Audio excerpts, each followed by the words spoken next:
با این که رفتی صدا تو گوشمون میمونه، هر عاشقی تو خلوتش ازت میخونه. با این که عمر تو مثل گلای باغ شکن بود، ترانه ها تو قلبا تا ابد میمونه، ترانه ها تو قلبا تا ابد میمونه.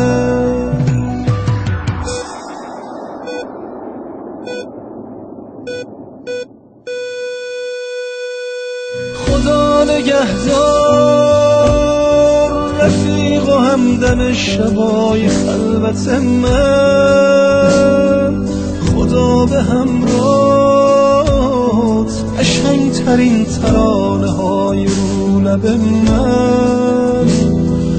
خدا نگهدار، خدا نگهدار رفیق و همدم شبای خلوت من، خدا به همراه قشنگترین ترانه های رو لب من.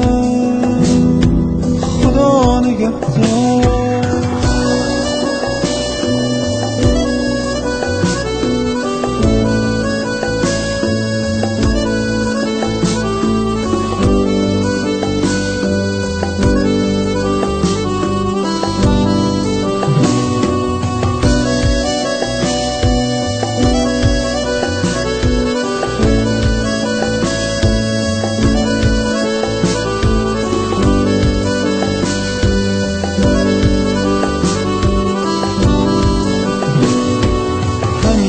وقتی قلبم از غمی گرفته بود و خسته میشد، صدات یاد رو آتیش دل شکسته میشد.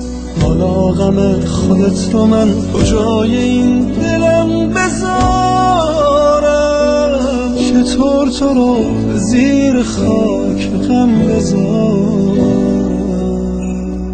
چطور تو رو به زیر خاک غم بذارم؟ خدا نگهدار رفیق و همدم شبای خلوت من،